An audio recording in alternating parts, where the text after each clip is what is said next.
I've no idea where everyone is. I'm sorry. Franchise. Yeah. 4, 5, 6, 7, 8, 9, 10. Oh, we're okay. How many have we got? Enough. Productivity. They didn't realise it was true. Okay, everyone. Item number 12 is our submission on the Productivity Commission. And you'll remember, and thank you to Councillor Darby for help chairing some of the workshops we've had on this. So it's been well discussed. Denise. Good morning, councillors. I do have a brief presentation, but we can move straight to the item if you'd prefer. I think probably brief presentation and questions. So just while we set that up, remembering this is the submission to the Productivity Commission, lots of issues came up that we wish to advocate to government about. We've got the ability to separately lift out some of those things we wish to advocate to government directly on and do that. So the purpose today is to endorse the submission to the Productivity Commission. Council staff and Auckland Transport staff have worked together to prepare this submission, and the draft you're considering today is with the Chair of Auckland Transport for Chair and Chief Executive of Auckland Transport for their consideration. The submission's due with the Commission tomorrow. They gave us an extension to enable us to bring it to the committee today. They will furnish their final report to government by the end of September. And as the Chair has already said, this is a submission to the Productivity Commission. It's not to government. There will be further opportunities.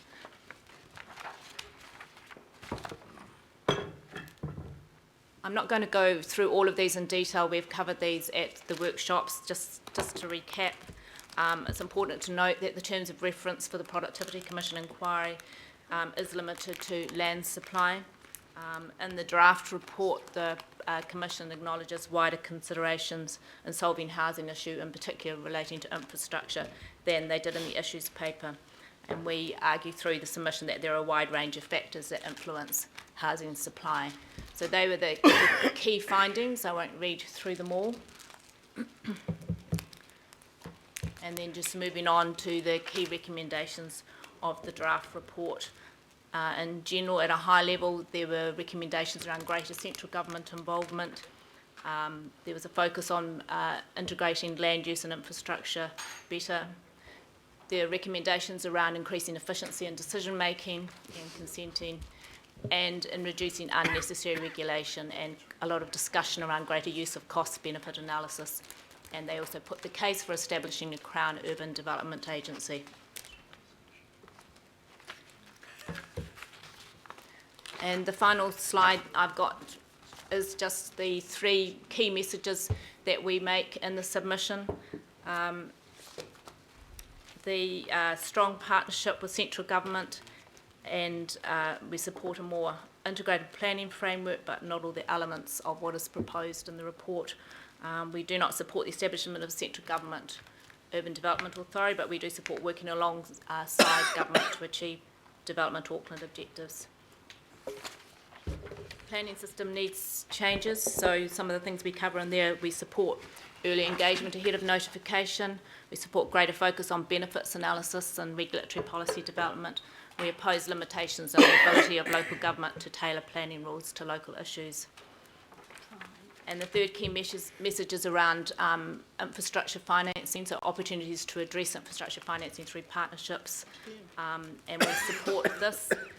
The draft report actually doesn't make very many recommendations in this area, but this is our main message in the submission.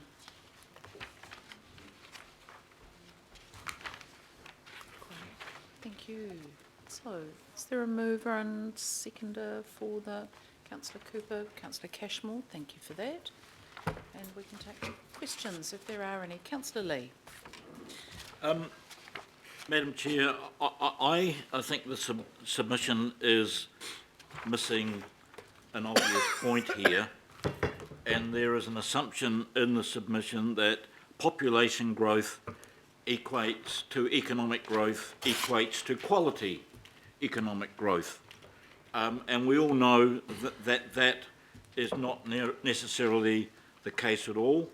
We are also aware that when we talk about a national policy statement on urban issues, that also impacts on rural issues, especially if the disproportionate growth of population in Auckland is not only impacting on its own rural surrounds, rural hinterland and agricultural productive areas, but also impacting in a negative way on other parts of the country which are suffering for the lack of population. In other words, other parts of the country, provincial New Zealand, are losing people, have more infrastructure than they have people, and all of that population growth, or too much of it, is being focused on Auckland.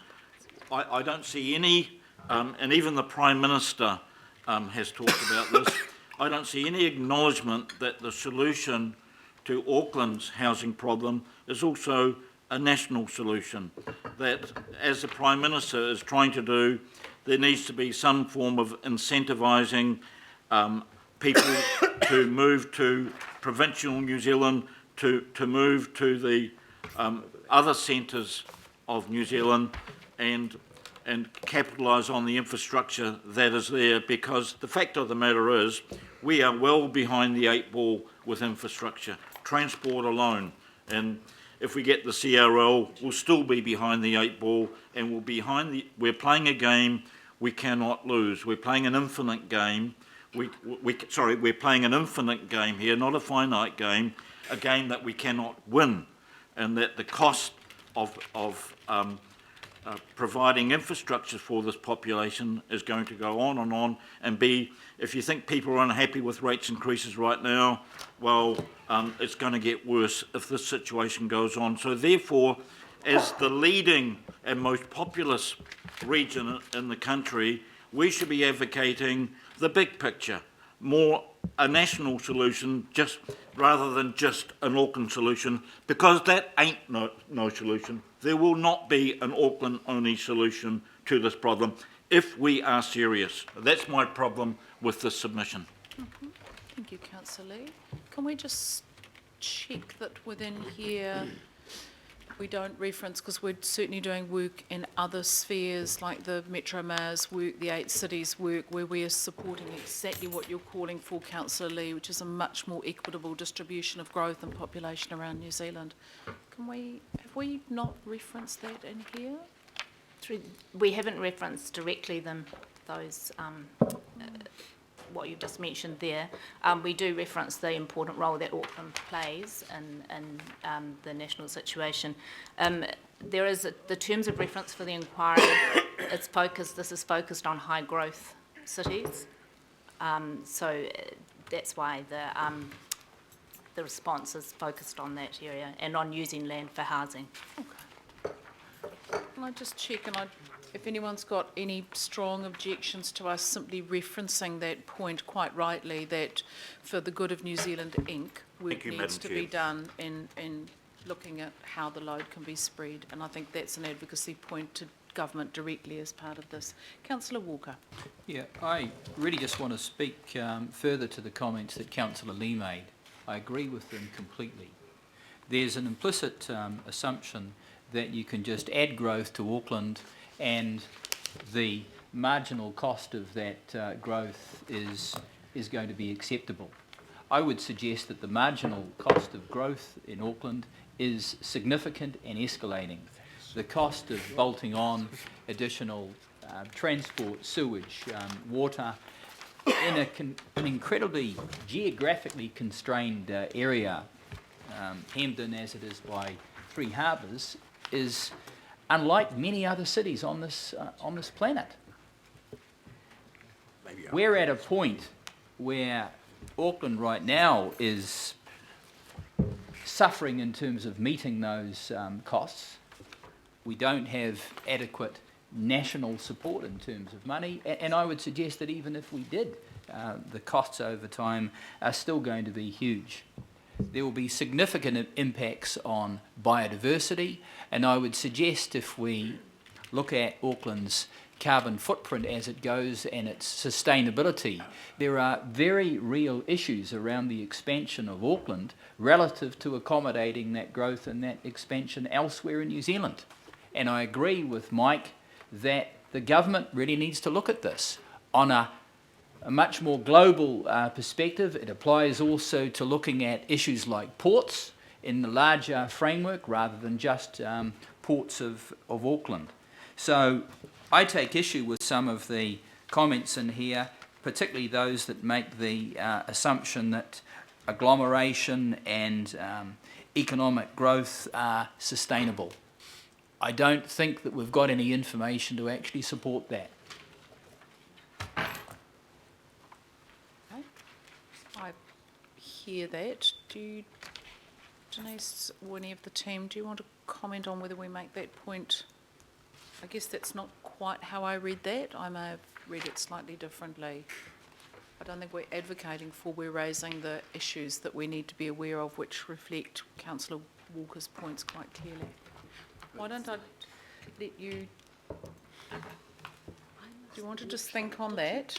I've written what the question is down, so do you want to just kind of cogitate on that? And we'll go to Councillor Casey. Yeah, no, you stay back a bit. Hi, we had quite a debate at the workshop around funding mechanisms for transport, and I'm still not happy with the way that sections 141 through to 147 are actually worded. Sections 141 and 142 were not doing anything other than restating the government's recommendations. Does that imply that we support them? And then when we get to 145, I don't really understand what we're saying there, and 146 I disagree with.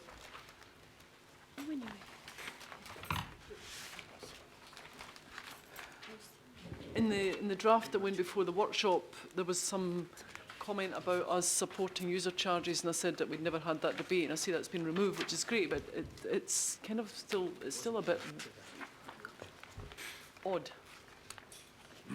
So in regard to the recommendations about funding of infrastructure, there were three things that I think were issues of discussion at the workshop. One, the using of user charges for water and wastewater.